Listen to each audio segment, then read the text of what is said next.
Hello friends, welcome to rising Gyan channel. Friends, आज की इस वीडियो में हम आपके लिए एक न्यू रिक्रूटमेंट के बारे में बताने आए हैं। फ्रेंड्स, ये जो वैकेंसी निकली है वो नेशनल इंस्टीट्यूट ऑफ होम्योपैथिक के द्वारा निकली है। तो चलिए फ्रेंड्स, आज की वीडियो में देखते हैं कि ये वैकेंसी किस पोस्ट के लिए निकली है, क्या इसमें एलिजिबिलिटी है, क्या आपका क्राइटेरिया बताया गया है। तो चलिए जानते हैं इस वीडियो में।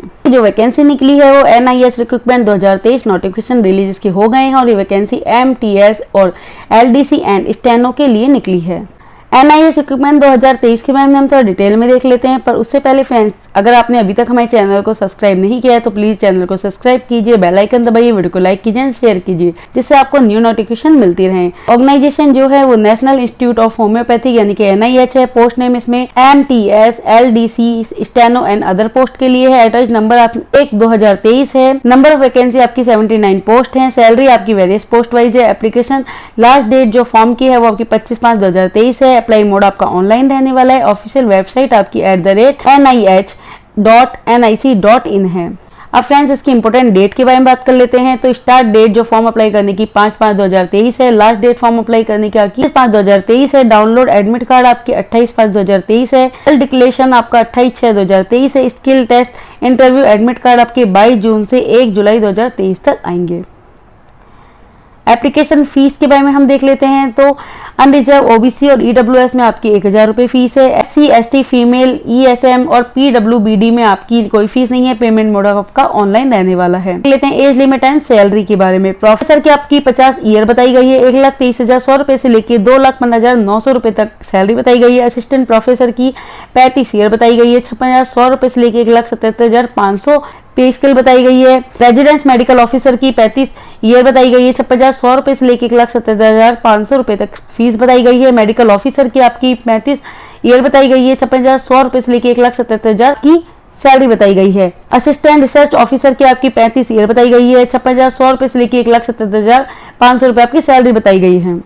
डाइटिशियन की आपकी 35 ईयर बताई गई है। 35,400 से लेकर 1,12,400 रुपए आपकी सैलरी बताई गई है। जूनियर हिंदी ट्रांसलेटर की आपकी 28 ईयर बताई गई है। 25,500 से लेकर 81,100 रुपए तक आपकी सैलरी है। लोअर डिवीजन क्लर्क में आपकी 28 ईयर बताई गई है। 19,900 से लेकर 63,200 सैलरी है। नर्सिंग ऑफिसर की आपकी 30 ईयर बताई गई है। 44,900 से लेकर 1,82,400 सैलरी बताई गई है। स्टेनोग्राफर ग्रेड सेकंड में आपकी 28 ईयर बताई गई है। 50,500 से लेकर 81,100 रुपए आपकी सैलरी बताई गई है। स्टाफ कार ड्राइवर की आपकी 28 ईयर बताई गई है। 19,900 से लेकर 63,200 तक सैलरी बताई गई है। रेडियोग्राफर की आपकी 28 ईयर बताई गई है। 35,400 से लेकर 1,12,400 तक आपकी सैलरी बताई गई है। जनरल ड्यूटी असिस्टेंट की आपकी 28 ईयर बताई गई है। 19,900 से लेकर 63,200 तक आपकी सैलरी बताई गई है। MTS कुक में आपकी 28 ईयर बताई गई है। 19,900 से लेकर 63,200 तक सैलरी बताई गई है। MTS सफाई वाले में आपकी 28 ईयर बताई गई है। 19,900 से लेकर 63,200 तक सैलरी बताई गई है। MTS आया या वार्ड बॉय में आपकी 28 ईयर बताई गई है। 19,900 से लेकर 63,200 तक सैलरी बताई गई है। MTS मॉक अटेंडेंट के बारे में आपकी 28 ईयर बताई गई है। 19,900 से लेकर 63,200 तक सैलरी बताई गई है। MTS अटेंडेंट में आपकी 28 ईयर बताई गई है। 19,900 से लेकर 63,200 रुपए तक सैलरी बताई गई है। MTS फील्डमैन में आपकी 28 ईयर बताई गई है। 19,900 से लेकर 63,200 तक सैलरी बताई गई है। MTS लैबोरेटरी अटेंडेंट में आपकी 28 ईयर बताई गई है। 19,900 से लेकर 63,200 तक सैलरी बताई गई है। MTS पियोन में आपकी 28 ईयर बताई गई है। 18,000 से लेकर 56,900 तक सैलरी रहने वाली है। NIH रिक्रूटमेंट 2023 वैकेंसी डिटेल के बारे में हम देख लेते हैं। तो प्रोफेसर की आपकी 6 पोस्ट बताई गई है। असिस्टेंट प्रोफेसर की 28 पोस्ट बताई गई है। रेजिडेंस मेडिकल ऑफिसर की 2 बताई गई है। मेडिकल ऑफिसर की 1, असिस्टेंट रिसर्च ऑफिसर की 2, डाइटिशियन की 1, जूनियर हिंदी ट्रांसलेटर की 1, लोअर डिवीजन क्लर्क की 7, नर्सिंग ऑफिसर की 6, ग्रेड सेकंड की 1, स्टाफ कार ड्राइवर की 1, रेडियोग्राफर की आपकी 1, जनरल ड्यूटी असिस्टेंट की 2, MTS कुक की 2, MTS सफाई वाले की 3, MTS आया या वार्ड बॉय की आपकी 5, MTS मोग अटेंडेंट की आपकी 1, MTS अटेंडेंट की आपकी 3, MTS फील्डमैन की आपकी 1, MTS लैबोरेटरी अटेंडेंट की 4 और MTS पियोन की आपकी 1। इस तरह को टोटल जो पोस्ट है आपकी वो 79 है। NIH रिक्रूटमेंट 2023 एलिजिबिलिटी के बारे में हम देख लेते हैं। तो MTS पियोन में आपकी मैट्रिकुलेट होनी चाहिए, रिकॉग्नाइज यूनिवर्सिटी से आप पास आउट होनी चाहिए, बोर्ड से, और मस्ट आपको जो साइकिलिंग आनी चाहिए और एबिलिटी आपकी होनी चाहिए कि आपको लिखना और पढ़ना इंग्लिश एंड लोकल लैंग्वेज आपको आनी चाहिए। MTS लेबोरेटरी अटेंडेंट में आपकी मैट्रिकल होनी चाहिए, रिकॉग्नाइज बोर्ड से होनी चाहिए। नॉलेज आपको वर्क करने की रेस्पेक्ट फील्ड है उसकी होनी चाहिए। एमटीएस फील्डमैन में आपकी लेट होनी आपकी चाहिए। एमटीएस अटेंडेंट में आपकी किसी भी मैट्रिक होनी चाहिए, आपकी किसी भी रिकॉग्नाइज यूनिवर्सिटी से नॉलेज होनी चाहिए आपको, किसी भी रिकॉग्नाइज स्टेट या सेंट्रल बोर्ड से, और नॉलेज होनी चाहिए आपको हिंदी, इंग्लिश, लोकल लैंग्वेज की। एमटीएस मोग वाला अटेंडेंट में आपकी मैट्रिक होनी चाहिए, आपकी रिकॉग्नाइज स्टेट या सेंट्रल बोर्ड से, नॉलेज चाहिए आपको लोकल लैंग्वेज की। एमटीएस आया या वार्ड बॉय में आपकी मैट्रिकुलेट होनी चाहिए, रिकॉग्नाइज स्टेट से या सेंट्रल बोर्ड से। उसके अलावा आपकी और पढ़ने की इंग्लिश और लोकल लैंग्वेज की आपकी होनी चाहिए। एमटीएस सफाई वाले में आपकी लोकल लैंग्वेज आनी चाहिए। एमटीएस कुक में आपको मिडिल पास आपकी होनी चाहिए रिकॉग्नाइज बोर्ड से, और 2 ईयर का एक्सपीरियंस होना चाहिए आपको कुकिंग का। Recognize hospital, nursing house and hostel. Duty assistant में आपकी मैट्रिक होनी चाहिए, रिकॉग्नाइज स्टेट या एजुकेशन बोर्ड की। कंप्यूटर कोर्स आपको होना चाहिए किसी भी रिकॉग्नाइज इंस्टीट्यूट से, और स्पीड आपकी टाइपराइटिंग की 30 WPM होनी चाहिए, जो कि हिंदी और इंग्लिश में आपको आनी चाहिए। रेडियोग्राफी में आपकी degree in science with diploma centre आपका होना चाहिए, रेडियोग्राफर फॉर रिकॉग्नाइज इंस्टीट्यूट से, और 6 ईयर का आपके पास इस फील्ड में काम करने का जो वर्क है उसका एक्सपीरियंस होना चाहिए किसी भी गवर्नमेंट इंस्टीट्यूट आदि से। कार ड्राइवर में आपकी मैट्रिकल होनी चाहिए आपकी, और मस्ट हैव ड्राइविंग लाइसेंस आपके होना चाहिए। ईयर एक्सपीरियंस होना चाहिए आपको इस फील्ड में वर्क करने का।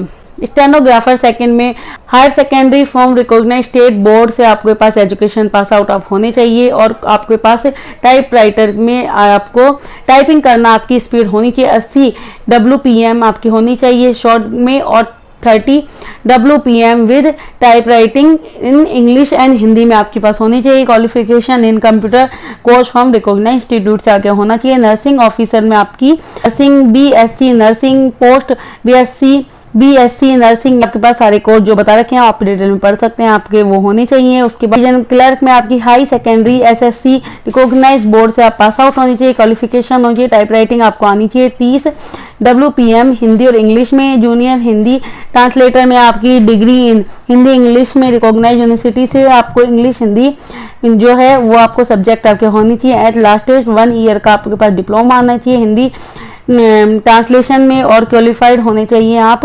30 WPM हिंदी और इंग्लिश टाइपराइटर में। अब है आपका डाइटिशियन का degree in science with diploma in dietician for a recognise university से, और 7 ईयर का आपका एक्सपीरियंस होना चाहिए। असिस्टेंट रिकॉग्नाइज ऑफिसर का हम देख लेते हैं, तो post graduate degree in homeopathic recognise university HCC act 1973 में। वर्क नॉलेज होनी चाहिए आपकी कंप्यूटर की। मेडिकल ऑफिसर में post graduate degree homeopathic recognise. Resident medical officer में post graduate degree in homeopathic resident under HCC act 1973 के तहत। Assistant professor second में आपकी प्रोफेसर डिग्री क्वालिफाइड होनी चाहिए आपके पास होम्योपैथिक की, जो कि एक्ट 1973 के अकॉर्डिंग है। डिग्री आपके पास होनी चाहिए जो कि किसी रिकॉग्नाइज जो यूनिवर्सिटी से MIC एक्ट 1953 के अकॉर्डिंग। असिस्टेंट प्रोफेसर में post graduate degree in homeopathic in कंसीड in the subject होनी चाहिए आपके होम्योपैथिक में, और सेंटर जो कोर्सेस है एक्ट 1943 के तहत। असिस्टेंट प्रोफेसर में आपकी post graduate degree in homeopathic में आपके पास होनी चाहिए एक्ट 1973 के अकॉर्डिंग, और पोस्ट ग्रेजुएट डिग्री होम्योपैथिक में आपकी होने के साथ साथ 5 ईयर का आपका टीचिंग एक्सपीरियंस होना चाहिए।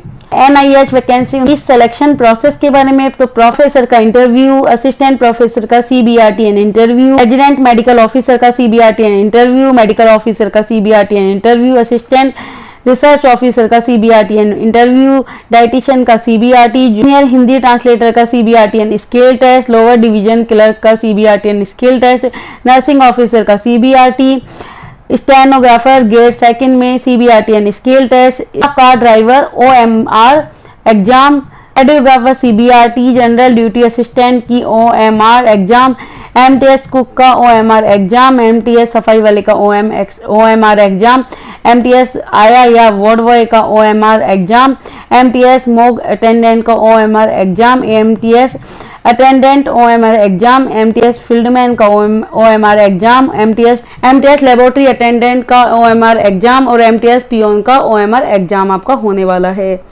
Exam centre for NIH exam 2023 के बारे में देख लेते हैं। तो असिस्टेंट प्रोफेसर और रेजिडेंस मेडिकल ऑफिसर के आपके कोलकाता और दिल्ली सेंटर हैं, और इसके अलावा जो भी पोस्ट हैं उन सभी के कोलकाता एग्जाम रहेंगे। इंटरव्यू एंड स्किल बेस्ड जो हैं वो आपके कोलकाता में होंगे।